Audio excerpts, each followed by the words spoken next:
नमस्कार दोस्तों, स्वागत है आपका अपने चैनल अल्टीमेट नॉलेज पर। दोस्तों, आप सब लोग इस बात को बहुत अच्छे से जानते हैं कि नास्ट्रेदामस दुनिया के अंदर एक ऐसे भविष्य वक्ता के तौर पर जाने जाते हैं जिनकी कही गई बात अपने आप में पत्थर की लकीर मानी जाती है। और इन्होंने अब तक जितनी भी भविष्यवाणियां की है उनमें से ज़्यादातर भविष्यवाणियां पूरी तरह से सच हुई है। और साथ ही साथ बहुत सी ऐसी भविष्यवाणियां हैं जो कि आने वाले समय में सच होने वाली है। दोस्तों, नास्ट्रेदामस ने इस बात को कहा था कि एक समय ऐसा आएगा कि जब देशों के अंदर तख्ता पलट होने लगेगा और साथ ही साथ वो देश जो कि अपने आप को बहुत ज़्यादा कट्टर मानते हैं उन देशों के अंदर इतनी मारकाट मच जाएगी कि वो देश आपस में लड़कर ही पूरी तरह से खत्म हो जाएंगे और साथ ही साथ एक धर्म पूरी तरह से दुनिया से विलुप्त हो जाएगा। दोस्तों, आप सब लोग इस बात को बहुत अच्छे से जानते हैं कि अभी हाल ही के अंदर में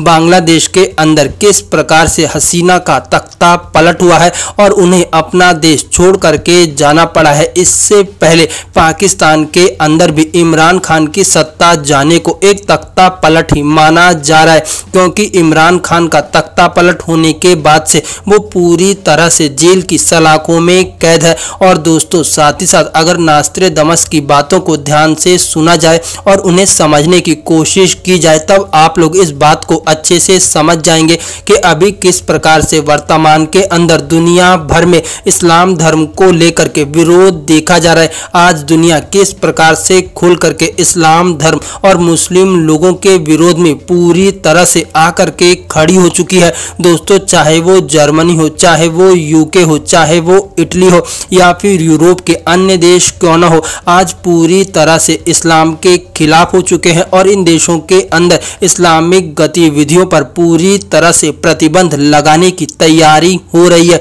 दोस्तों, आज के समय में दुनिया के बहुत से ऐसे देश हैं जो कि अपने देश के अंदर इस्लाम को ना ही तो किसी प्रकार की कोई मान्यता देते हैं और साथ ही साथ ना ही मुस्लिम लोगों को आने के लिए किसी प्रकार की कोई छूट देते हैं। दोस्तों, अगर एक तरह से देखा जाए तो नास्ट्रेदामस की कही गई बात अपने आप में कहीं ना कहीं सच साबित होती हुई दिखाई दे रही है। नास्ट्रेदामस की बातों को अगर ध्यान से देखा जाए तो आप सब लोग इस बात को बहुत अच्छे से जानते हैं कि वर्तमान समय में इजराइल और फिलिस्तीन का युद्ध चल रहा है और इजराइल फिलिस्तीन और साथ ही साथ लेबनान के साथ युद्ध कर रहा है, जहां पर इजराइल ने पूरी तरह से तहस नहस मचा रखा है और साथ ही साथ पूरे इस्लामिक जगत को हिला रखा है। दोस्तों, अगर बात की जाए ईरान की तो आप सब लोग इस बात को अच्छे से जानते ही होंगे कि ईरान के अंदर किस प्रकार एंटी मुस्लिम कैंपेन चलाए गए, किस प्रकार ईरान के अंदर एंटी हिजाब को लेकर के इतने जबरदस्त और विरोध प्रदर्शन हुए जिन्होंने ईरान के साथ साथ पूरी दुनिया को हिला दिया। और वर्तमान समय में ईरान के अंदर चुनाव में जीतने वाले नेता भी हिजाब विरोधी माने जाते हैं। दोस्तों, अगर आप लोग आज के समय में दुनिया भर के अंदर मुस्लिम देशों को देखेंगे तो ज़्यादातर मुस्लिम कंट्रियां आपस में एक दूसरे से लड़कर पूरी तरह से तबाह और तहस नहस हो रही है। आप सब लोग इस चीज़ को तो जानते ही होंगे कि किस प्रकार से इराक पूरी तरह से तहस नहस और बर्बाद हो गया। साथ ही साथ आज के समय में बहुत सी ऐसी मुस्लिम कंट्रियां हैं जिनका एक दूसरे के साथ 36 का आंकड़ा है। इसी बात के लिए कहा जा सकता है कि हो सकता है कि आने वाले समय में अरब देश के अंदर आप लोगों को ऐसे आपसी झगड़े और लड़ाई देखने को मिल जाए जो कि एक छोटी सी चिंगारी के रूप में पूरी तरह से युद्ध का रूप ले ले और अरब देशों के अंदर ऐसा तांडव शुरू हो जाए कि अरब देश पूरी तरह से आपस में लड़ करके तहस नहस और बर्बाद होने लगे।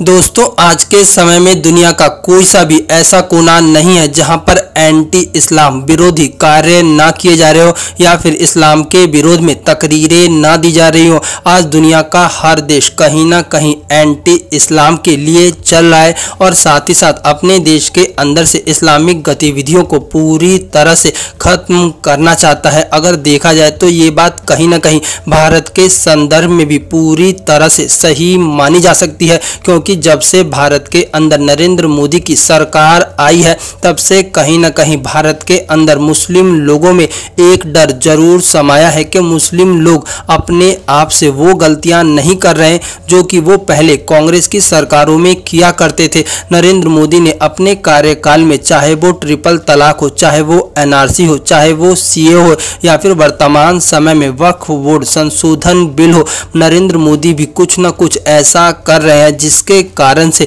देश के अंदर हिंदुओं के अंदर एक एकता जाग रही है और उनके अंदर एक सेंटीमेंट उत्पन्न हो रहा है कि किस प्रकार से इस देश को इस्लामिक शासन से मुक्त कराना है। हालांकि वो बात अलग है कि वर्तमान समय में भी भारत में लगभग एक बहुत बड़े प्रतिशत के तौर पर हिंदू ऐसे हैं जो कि पूरी तरह से सो रहे हैं। दोस्तों, आप लोगों का नास्ट्रेदामस की भविष्यवाणी के बारे में क्या कहना है, प्लीज़ अपनी राय कमेंट बॉक्स में ज़रूर बताएं।